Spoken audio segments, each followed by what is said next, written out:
Welcome to our offering for the Reimagine Festival, Soul Connecting, Healing Someone in ICU Isolation. I'm Rabbi Dan Goldblatt on behalf of the Ari Yael Jewish Healing Center. What you are about to witness is some of the most intimate moments of our family, struggling, grieving, braving new territory that was uncharted for us. We are inviting you into this space with us, if you choose to come. Please don't enter as a voyeur. This is not reality TV. You are crossing a threshold and entering into sacred space. Proceed with care and generosity. You have the potential to give and receive healing as you enter into the deep healing of a family that is still holding a healing intention.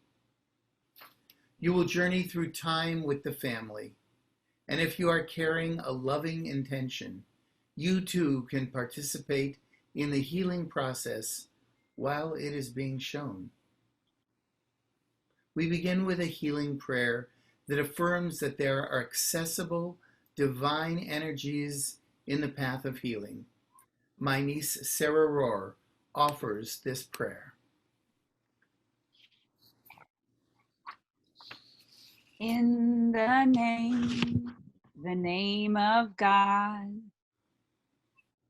God of Yisrael. On my right is Michael, on my left is Gabriel. In front of me is Uriel, behind me Raphael,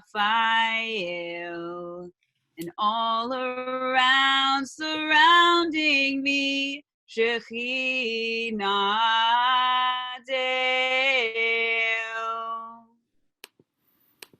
In the beginning of April, my brother Bernie and sister-in-law Leslie were both ill with COVID-like symptoms.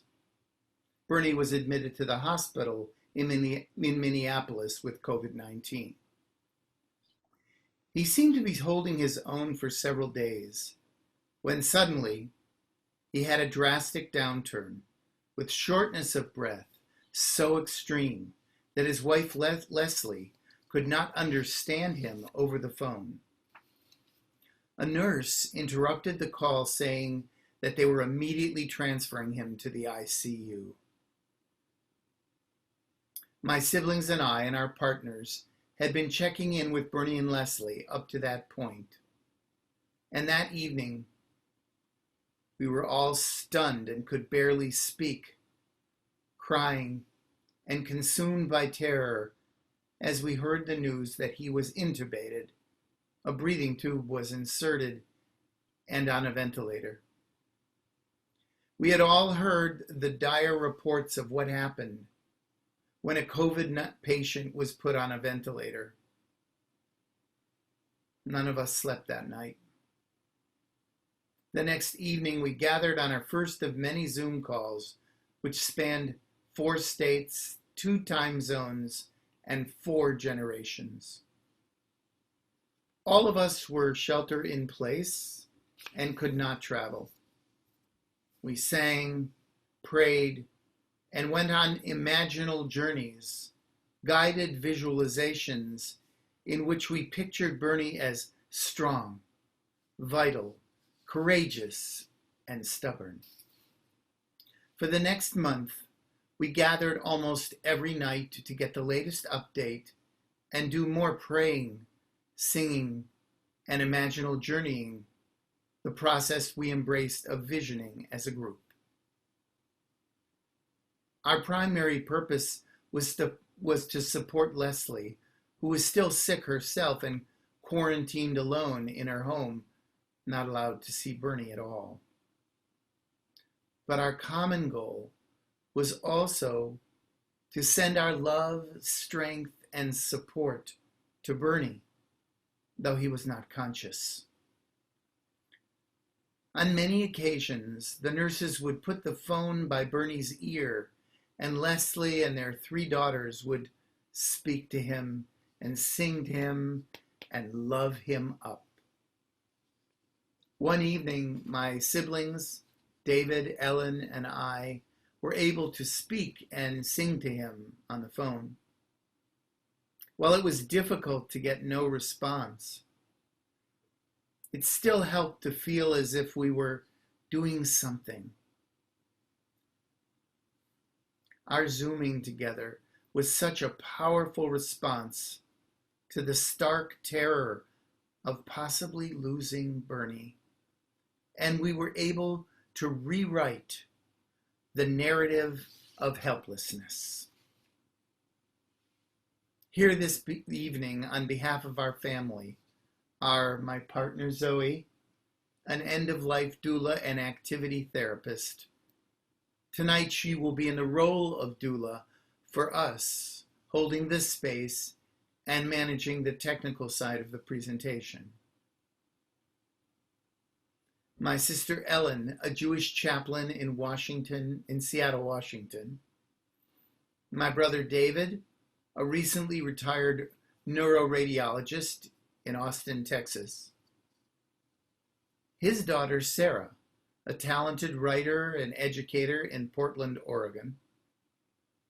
Family friend and lay leader of her synagogue community in Minneapolis, Ellen Sue, who managed Bernie's Caring Bridge site. And myself, Rabbi Dan Goldblatt of Beth Chaim Congregation in Danville, California. In addition, we are very pleased to have with us tonight Leslie, Bernie's wife, who is a veterinarian in Minneapolis. Again, thank you for being with us here tonight. If questions arise during the presentation, please write them into the chat area. If time permits, we will read as many questions as we can at the end of our session.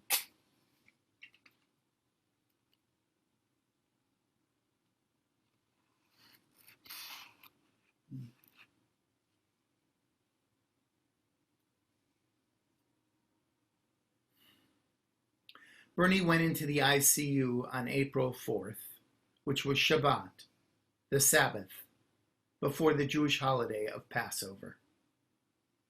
As the family prepared for what is our favorite holiday, the one in which we always try to gather together, as part of our nightly family Zoom meetings, we knew we would have to hold each other together during this emotionally tumultuous and frightening time. Almost the entire family, 28 people, got together on Zoom for the Passover Seder on Wednesday night. On this night in which we traditionally celebrate our people's liberation from slavery in Egypt, our enslaved place was clearly a virus that our brother Bernie had contracted and that was threatening his life. This clip is from that Seder gathering on Zoom. Here it is. Sort of the upshot of today was, though, the thing that upset Leslie yesterday was that the guy was sort of negative, the intensivist who took over.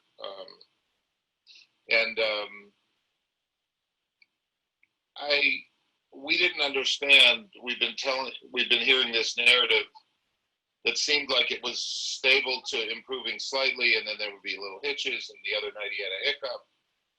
And this guy sort of hadn't seen Bernie in a week. And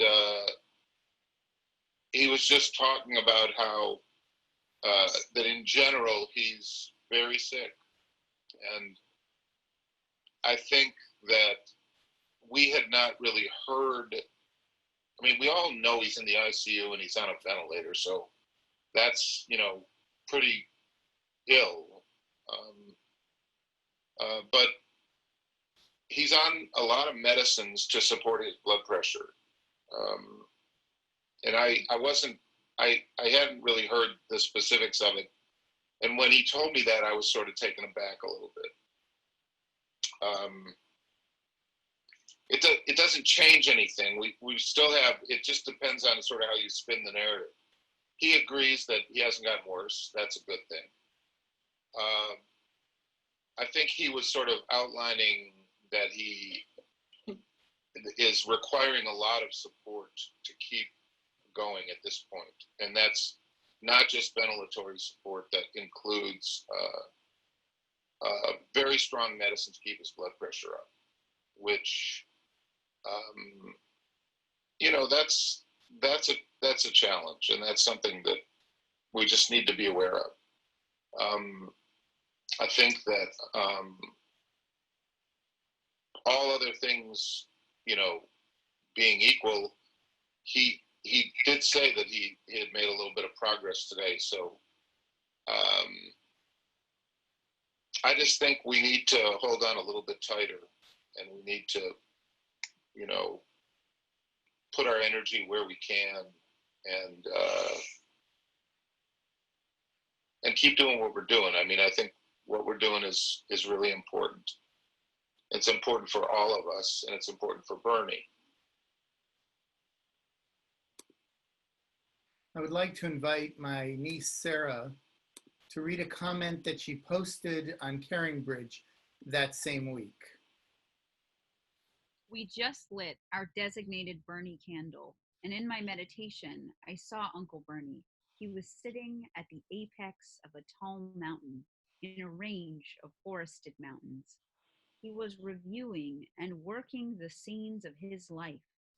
The vision shifted, and Aunt Leslie, Talia, Aviva, and Leora, Bernie's daughters, and Leslie's daughters, were dancing around Bernie. There were hundreds of circles of people dancing around them, dancing around him. And when I returned from that journey, my family recited prayers and said the things that we love about Uncle Bernie, and then we delivered him a salami and peanut butter sandwich in the ethers.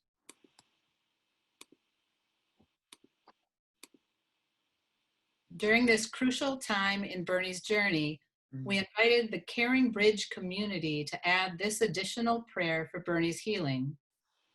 God, be in Bernie's organs, tissues, and body systems. Restore his innate ability to heal now. Pour your love into him. Amen. Tefillah, prayer, was a mainstay of our family Zoom gatherings. It was a powerful antidote to fear, and the comfort of being together every night magnified our ability to stay focused on Bernie's healing and greatly invigorated us and our vital connection to Bernie. Here's a clip to illustrate.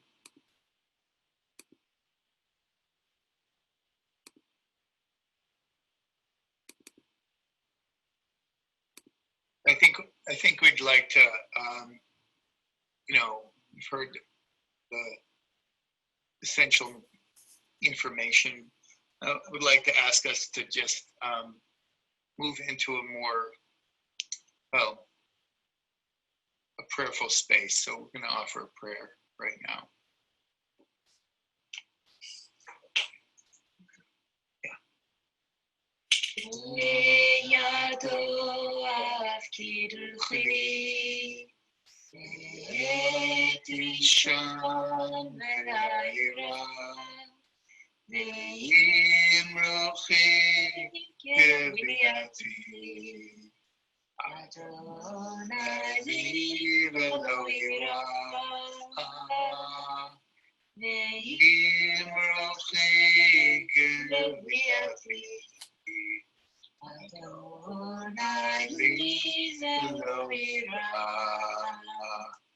My soul I give to you.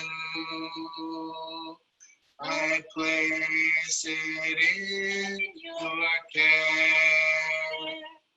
Draw me near. I shall not fear, safe within your hands.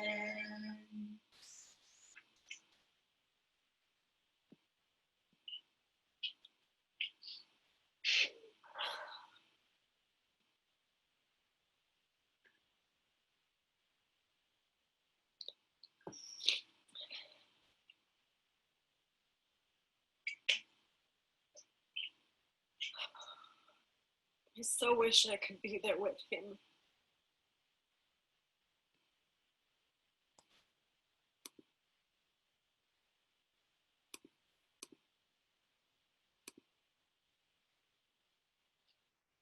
These are excerpts from Caring Bridge during the week that followed the Zoom call. The first on April 17th. Bernie's wall is adorned with pictures of Leslie, their girls, and their grandchildren, which Bernie's sister Ellen was able to accomplish with the help of the hospital chaplain. Here is our sister Ellen to talk about how she accomplished this. So in addition to our great fear about Bernie's life was sadness about not being able to be present for either Bernie or Leslie. And of course, each of them being isolated was painful for us all as well. I have counseled family members in my work as a chaplain to create touchstones of comfort for people they love who are in the hospital or cannot help themselves. Photographs, meaningful icons, using things as a catalyst for personal or emotional sources of comfort and healing. In addition, I have witnessed staff consciously or unconsciously responding to people who are more engaged and connected with family and community. And also, in a more spiritual or mystical sense, our pictures are one-dimensional representations of us and our connection and our love. So we help Bernie feel safer and more protected with our eyes on him, with our presence via pictures surrounding him at a time when we can't be next to him and holding him physically. We hold him to the best of our ability. And that promotes healing.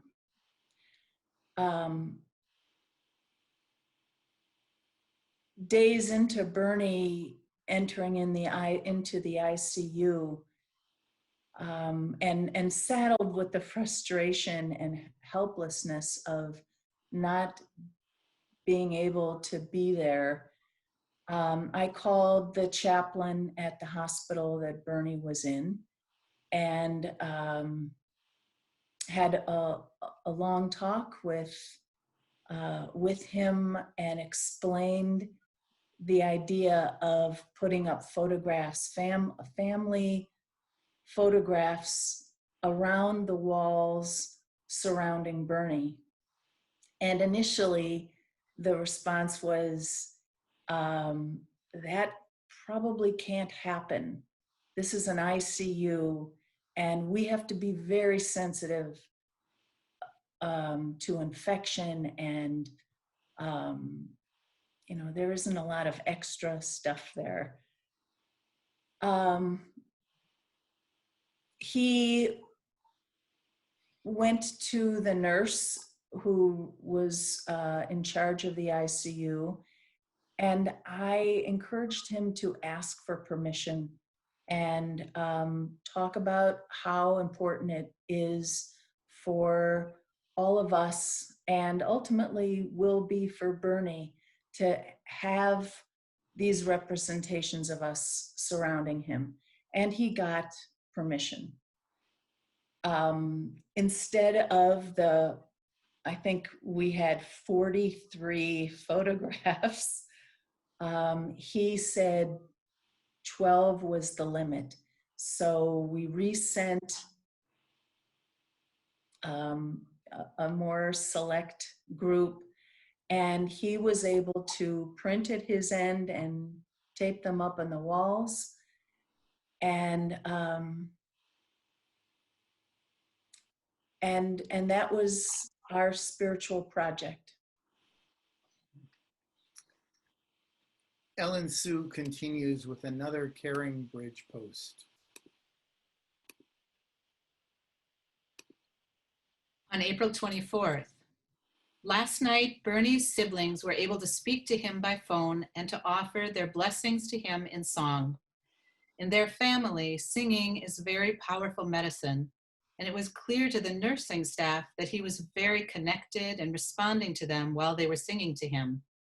It surely brought him a grounding and healing energy that will support his recovery.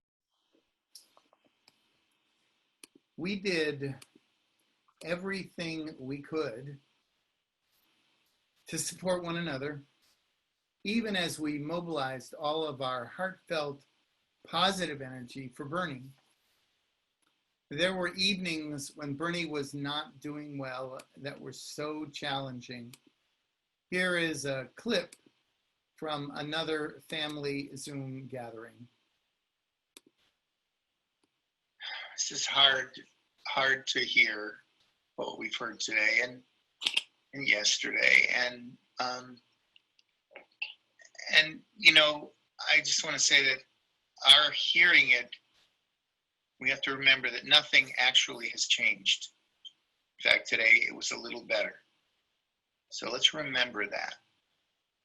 And it's really important for the work we can do for Bernie. We have to stay in a place of, you know, we can't deny our sadness and our fear, but I think we have to keep the love flowing towards him. That's what we can do, and that's what we need to do.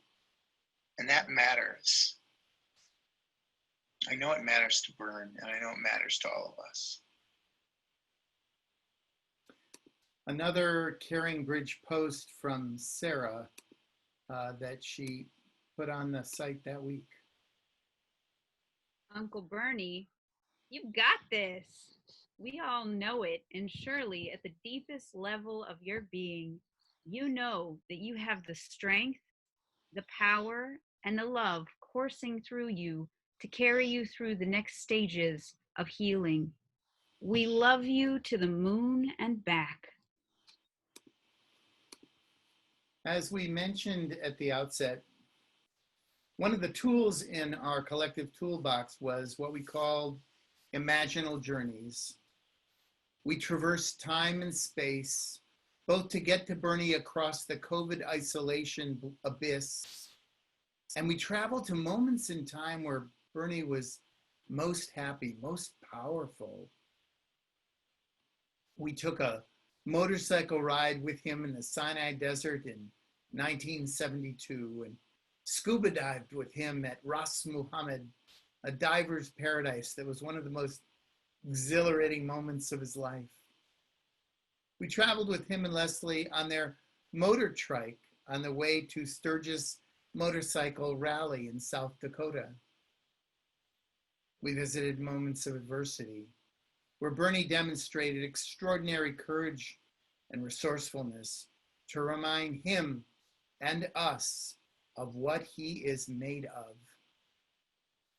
One particular evening, I remembered a time, might have been 1962, when there was a huge snowstorm in Cleveland, Ohio, where we grew up. We had a rare couple of days, snow days, several in a row. It was a treat. Bernie was 10, David was 8.5, I was 7, and our sister Ellen was 4.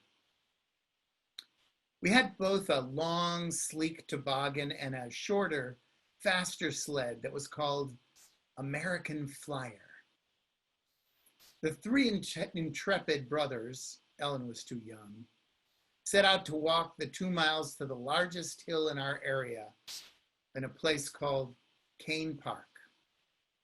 We bundled up with coats and snow pants, boots, gloves, scarves, everything we could throw at a day when the temperature was hovering about 0 degrees Fahrenheit. And there was more snow on the ground than anyone could remember. We got to the park. It was so cold that there was almost no one else there. This imaginal journey lasted about 12 minutes, but here's a clip to provide a taste of one of our ways of supporting Bernie during this difficult time. And the hill on Taylor Road at Kane Park was a serious hill. Serious. It was a long run and a steep angle. And the 3 of us got on the toboggan. We left the flyer up the top of the hill, and I was in front, and David was behind me, and Bernie was holding us together, and he said, "When I lean one way, lean with me. I'll hold your shoulders." And he held David's shoulders, and the feeling came. I felt like Bernie was holding my shoulders. It came right through David, and Bernie was our quarterback. Bernie was calling the signals. He was guiding us, and we took I sat down in the toboggan. He said, no, get out of the toboggan. We're going to take a little bit of a running start, and we're going to jump into the toboggan. So I was in, and David was right behind me, and we took a running start on the toboggan, and Bernie said, "Danny." I jumped in, and he said, "David." David jumped in, and then he threw himself behind and grabbed a hold of David, and we were flying down that hill. We were just it felt like we were it was a speed that I just had never felt in anything approaching that. And I remember Bernie would shout out, "Lean to the right." We would all lean to the right, and the toboggan would move to the right. He'd say, "Lean to the left," and he was calling out the signals, and the toboggan was responding to his will and the will of our bodies, and taking us down the hill, down the hill, down the hill. And when we got to the bottom, there was a big little hill, like right when you got to the bottom, and we came off the bottom with max speed. We hit this little bump, and we took air. We flew through the air, and the toboggan went on its side. We all ended up in the snow, and it was such a delight. We were laughing from the bottom of ourselves. We were laughing and so happy at our accomplishment and the way we had worked as a team to get down the hill. So beautiful, so lovely. And trudging back up the hill was a real challenge. It was so steep, and we had to take the toboggan, and all 3 of us had the rope. And we dragged that toboggan up the hill, up the hill, up the hill. It took us, it was probably a minute to get down the hill. It's a long time, but probably took us 10 to 15 minutes to get up the hill. And we looked at each other and we said, "Do we want to do that again?" And Bernie says, "Yeah, we're gonna take the flyer down." And he said he laid down on the flyer, so his hands were on the front to control the flyer, and David laid on top of him, and I laid on top of David. And the 3 of us were laughing because we just, we felt like we were just close and together, and that we could conquer this hill. And Bernie said, Danny, you get off and you give us a little push, get us going. And I got off, and I couldn't move it that much, but it was pretty slick at the top of the hill. So I pushed the flyer, and I leaped onto David's back, and we were off again. And it felt like we were in the clouds. There was white everywhere, and we were flying. The flyer had more speed than toboggan. It was less drag, and we were just, there were two blades that were just knifing through the snow, and we were flying. Bernie was very, didn't have a lot of experience, but he felt in control. And we're going down the hill, and I felt myself slipping, the grip slipping on David. And I cried out, and Bernie said, you hold on. And I held on. As my brother told me to hold on. We got to the bottom, and our prayer for you, Bernie,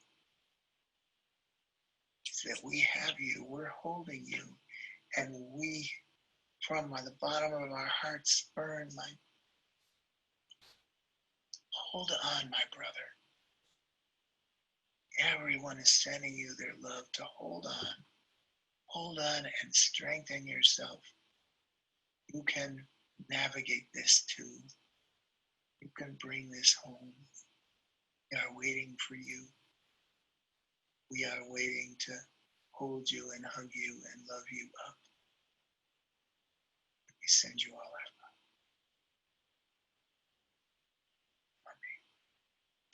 Amen. Amen. Amen.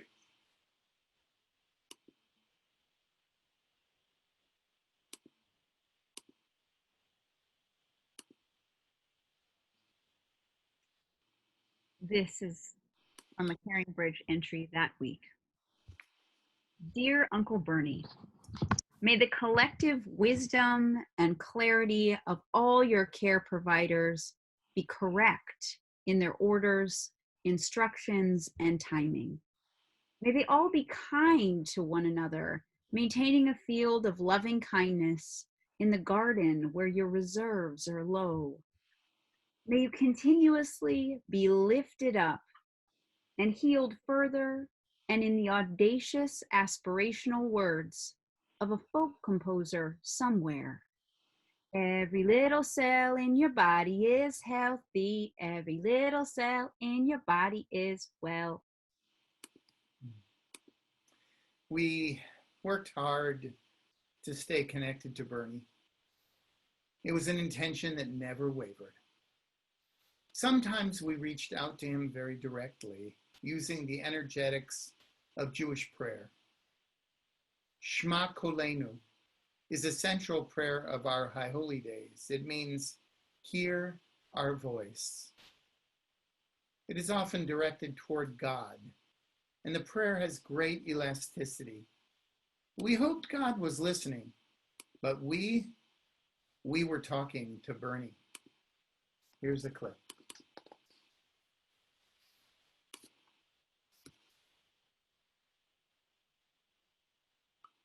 Shema Kolenu, Bernie. Shema Kolenu, Shema Nishmatenu. Hear our heartfelt prayers. Hear our love. Feel our love burn. Feel it. Shema. Shema. Shema. Shema Kolenu. Kolenu. Shema. Shema. Shema.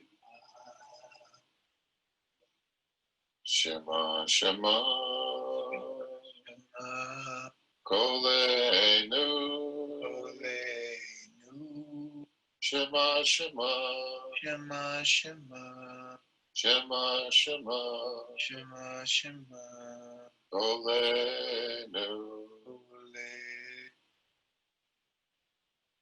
Shema, Shema, Shema, Kolenu, Kolenu, Shema, Shema, Shema, Kolenu, Kolenu, Shema, Shema, Shema, Kolenu, Kolenu, Shema, Shema, Shema, Shema, Shema, Shema, Shema, Shema, Kolenu. Kolenu.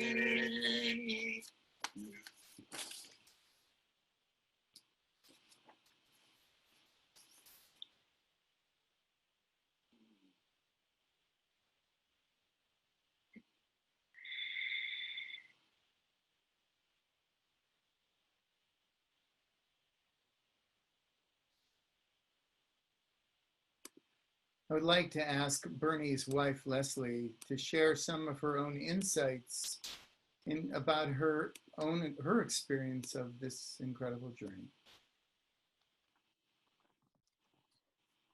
So one of the things that was most helpful for me was the fact that we are lucky enough to have several friends who have gifts of being able to connect energetically, in this case with Bernie.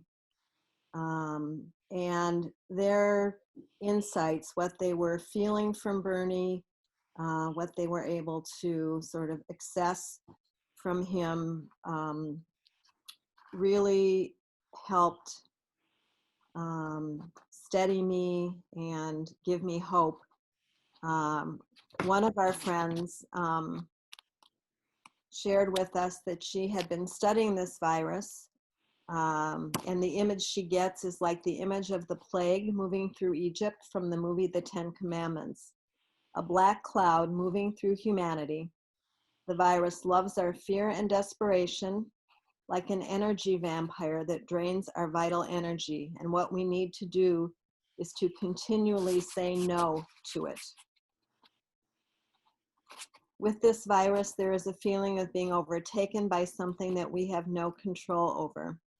And the way that we work with that overwhelming feeling is to set an intention, a clear, powerful field of intention that will be held firstly in the inner circle of Bernie's closest family, and then held and supported by the radiating circles of all the people who love and care for him.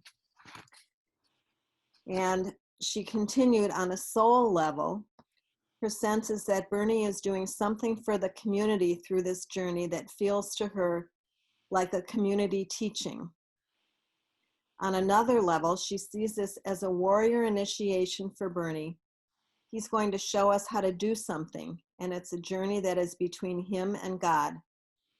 As much as everyone would like to help Bernie with this journey, the warrior initiation is just for him. It's something that he needs to do himself, and we aren't meant to interfere with it. The sense is that this initiation journey is very old and very powerful, and it goes all the way back to the beginning of the Exodus from Egypt. And of course, it certainly wasn't lost on me, or I think the rest of our family, that Bernie first became ill around the time of Passover, which commemorates the Israelites leaving Egypt and experiencing plagues at that time. Another one of our friends commented at one point early on in Bernie's disease. She said, "I was awakened last night by a message from Bernie. He wants to make sure that you are not shocked by the amount of weight that he's lost. He's fine with it, but wanted to make sure you were aware before you see him next that he is lighter. We didn't go into a discussion about energetically lighter, but when I challenged him as to why he thought I should deliver this message, he simply told me he thought I'd appreciate the idea of his clothes being oversized. Humor, was insinuated. So laughingly, he will be lighter in many ways, but you shouldn't worry about it. These messages that other people were able to get from Bernie, these energetic messages, and there were several other friends of ours who also would contact me regularly with input from Bernie, were extremely comforting to me, number one, and also very encouraging, because all of them implied that Bernie was not going to succumb to this, that he was working his way through this healing process, and he would come out the other side whole and healthy, which is ultimately what ended up being. One other thing that I think all of our family found incredibly comforting and healing was our Bernie's and my 3 daughters created a dad playlist for everybody that we all listened to at various times. Of course, every song on the playlist reminded us of Bernie's favorite songs, and again, brought us all great comfort, I think.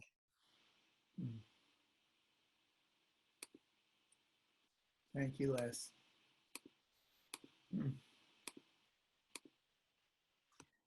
This is from a Caring Bridge post on April 18th, as Bernie was finally making steady forward progress. Shabbat brought the gift of wonderful news. Bernie not only continues to make slow but steady improvement and maintain good oxygenation with some ventilator support, but today the doctor told Leslie that his respiratory disorder has been officially downgraded from severe to moderate. In the post, we restated the family intention to keep everyone in the Caring Bridge community aligned with that powerful, unified field of healing. And then the post continued, "It's working." Deep gratitude to the amazing medical staff for their attentive care, and to all of you for your love and prayers. Keep the healing energy flowing. It's powerful medicine. You've all heard the pieces of our amazing nightly Zoom gatherings. And since we've shared the insights into our moments of challenge, we thought it only right to share with you a clip from that amazing time when Bernie, who had gone right to the edge, miraculously pirouetted, and against all odds, made the decision to come back to us. Here is a clip.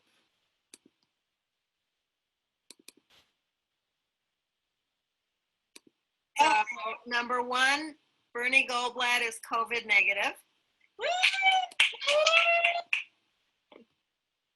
Number 2, Bernie Goldblatt can talk. It's like Garbo. He talks. And he says embarrassing shit. Totally. Completely unfiltered. If you thought he was unfiltered before. Number 3, keep Number going. 3, Bernie Goldblatt is eating by mouth. Wow. Yeah. Wow. Okay, number 4. Number 4, either tonight or tomorrow morning, he's going to be moved to a non-COVID room. Wow. And that's the last COVID we will ever have to worry about. Yes. Please, dear God. We're done. We're number 5, Les. He's peeing. Don't make it. He's peeing on his own. No dialysis. Oh my God. And probably both his feeding tube and his trach will come out in the next 2 days. Oh, wow. Fabulous. As a doctor, our brother David was the family medical expert, and we often turned to him to help us understand the complexities of the situation. He's here this evening to share his perspective on Bernie's recovery. I'm here speaking as Bernie's brother and a physician, not specifically knowledgeable about infectious disease or COVID.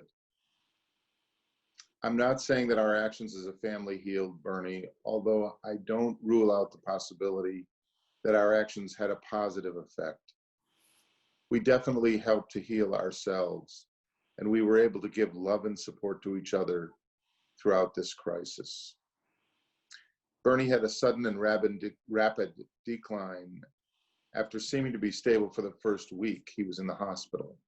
He had precipitous decline in his breathing and oxygenation, and the first indication of the severity of his illness was that he was put on a ventilator. Soon after that, his kidneys failed and he required dialysis. During the first week in the ICU, he seemed stable and we had a somewhat false sense of security. But then we had a very painful awakening to the full challenge of his illness, when I became aware of his need for powerful medicines to support his blood pressure. This was not in any way a long-term sustainable situation. And then a few weeks later, he had a rapid healing with recovery of lung and kidney function and being able to maintain his blood pressure. The nature of his recovery was hard to wrap our minds around. Just that he had recovered lung function was a miracle. That his kidneys were functioning and he no longer needed dialysis was a miracle. That he was able to maintain his blood pressure was a miracle. The capping and eventual removal of his tracheostomy was a miracle. That he could speak and eat solid food was a miracle. The recovery of his cognitive abilities was a miracle. But the most amazing miracle was the persistence of his soul through the challenging journey.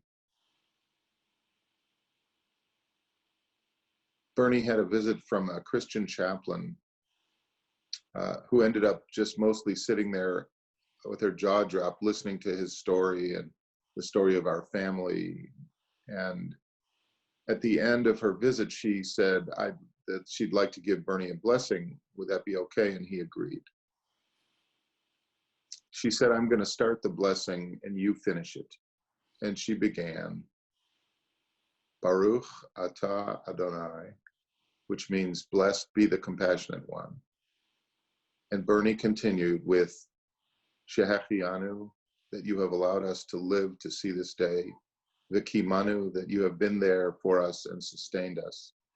V'higianu, that you have allowed us to joyously reach this moment. And we sanctify this time with all of our hearts. Amen.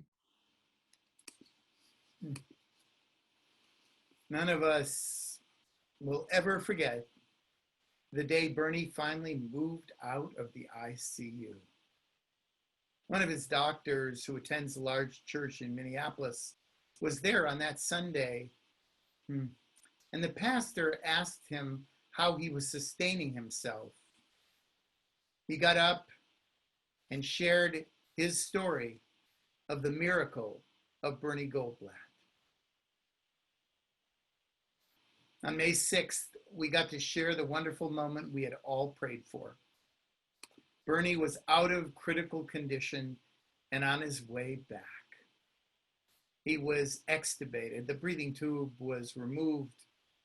One night we all gathered on Zoom, and Leslie, quite slyly, had a surprise for us that was simply a breathtaking moment.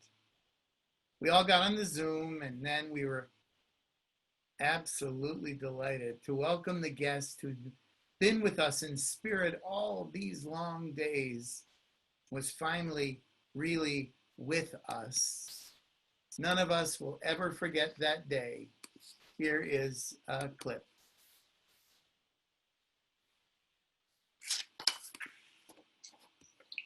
Well, guys, thank you for everything, for all your support, for all the love that you sent. It's endless, Bern.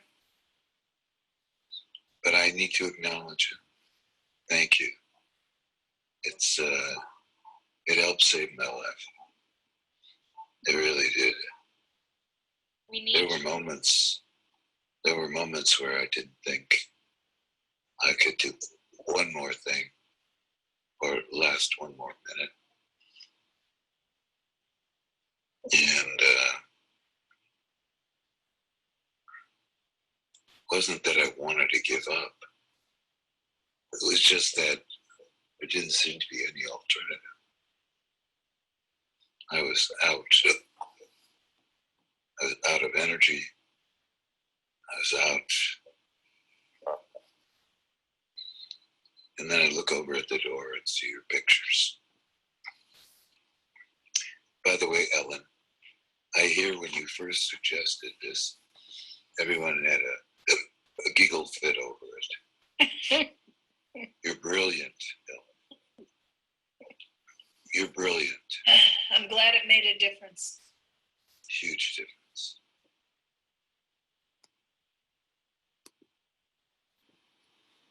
This is one of the prayers that we closed many of our Zoom sessions with. It comes from the Bible, the Torah. It is a prayer of protection from that Jacob offered his descendants. Leslie often requested that we conclude with this prayer. May the angel who keeps me from harm bless the ones who come after. May the angel who keeps me from harm bless the ones who come after. Hamalach hagoel oti mikora yivarech et hane'arim. Hamalach hagoel oti mikora yivarech et hane'arim. May the angel who keeps me from harm bless the ones who come after.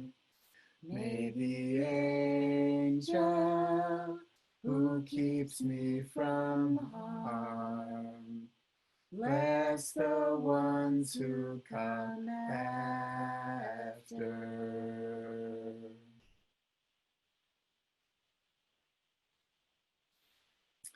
Thank you all for witnessing our extraordinary journey. Before we respond to any questions that you might have, we'd like to share with you several takeaways from our presentation. One, in order to help a family in crisis, the first step is to acknowledge and take ownership of what is happening. Number two, it is essential to have a clear intention of being together. The gatherings must be focused and specific. Three, we found the regularity of the gatherings. We tried to gather almost every night, brought order and comfort to our emotional chaos. Four, for us, singing together, which for us was always prayer, brought us into a calm and sacred space.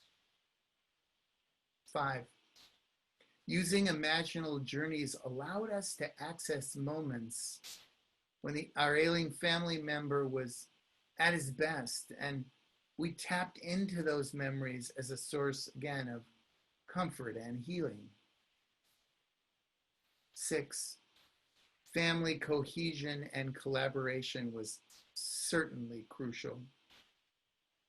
And 7, finally, if there is someone who can manage the Caring Bridge site, it takes tremendous pressure off of the family and creates a more powerful tool of reassurance and support for the loved ones. You might not be blessed to have someone as talented as Ellen Sue, but having somebody step up to do that and carrying bridge was so important to all of us. So now we're going to read some questions from the chat and try to do our best to respond. The first question is somebody noticed that Bernie is here on this call and wondered, is this the first time you're seeing this, and how do you feel in seeing this journey from the perspective of your place of healing now, and what do you think?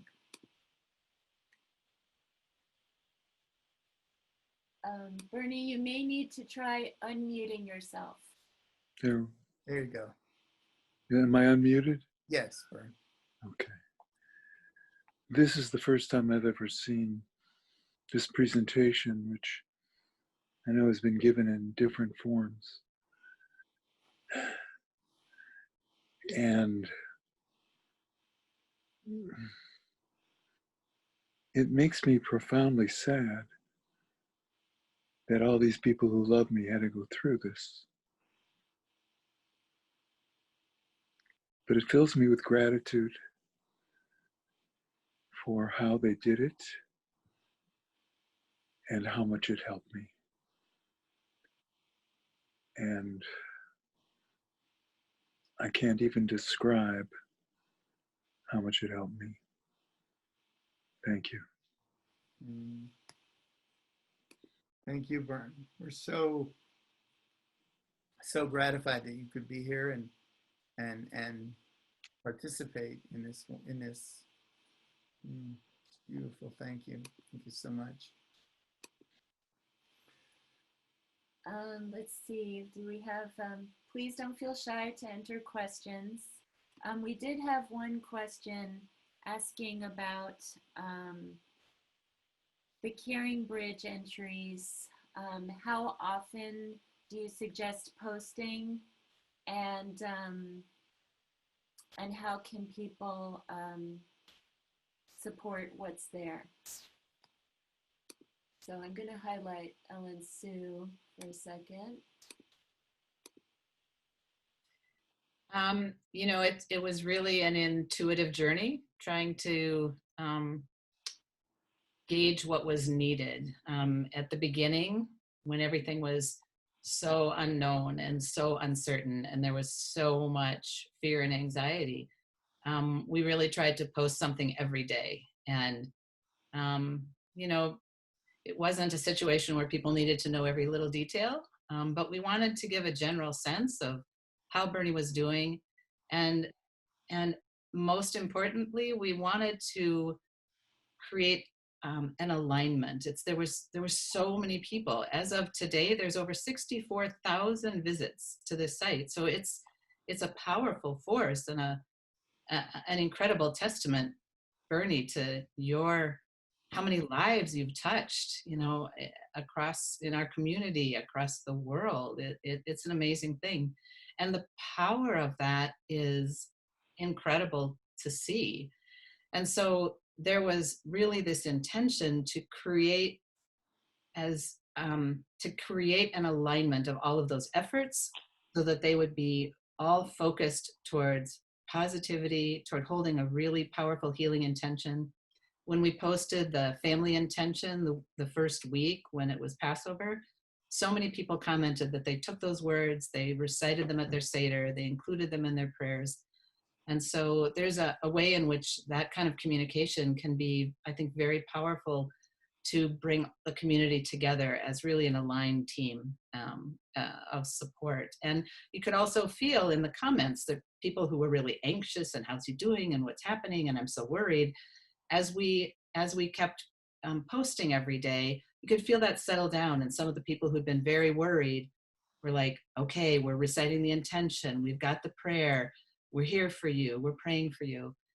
So at the beginning, we posted pretty much every day. And there was a point where, thankfully, we reached a point where Bernie was stable and we were able to say, we may not need to post every day now. And if you don't see something, you can trust that Bernie's doing fine and he's making progress. And when there's something noteworthy, we'll come back again. And I think one other thing that was a really interesting thing that just kind of happened was we started on Friday night, as we went into Shabbat, we started posting a prayer, a psalm, a song. And it began that first week, I think, Leslie, it was when you had sung to Bernie, B'Shem Hashem, that Sarah started, the prayer that Sarah started our session off with. And we decided to post that. And it became a Shabbat ritual and something that allowed us to kind of find each week, where was Bernie at? How could we, again, find a prayer, find a psalm that was most, that would just kind of create more cohesion in this huge community that was supporting him. And it was a powerful vehicle, really powerful. Thank you. Thank you. We noticed that John is also sitting next to you. John, did you want to say anything?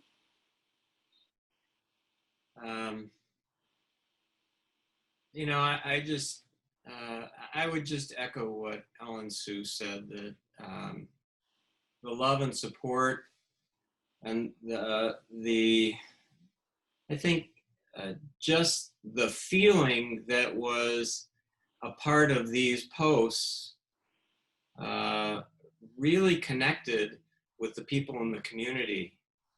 They could feel the love, they could feel the positive energy, and I think they really believed that they could help and that Bernie was going to recover.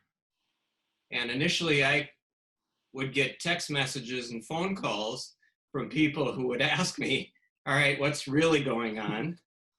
And, you know, I would just reassure them, but I think the Caring Bridge site supported that.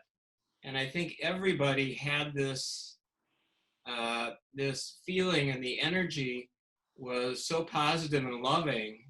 And the alignment, as Ellen Sue said, was so clear that everybody was really focused on Bernie's recovery.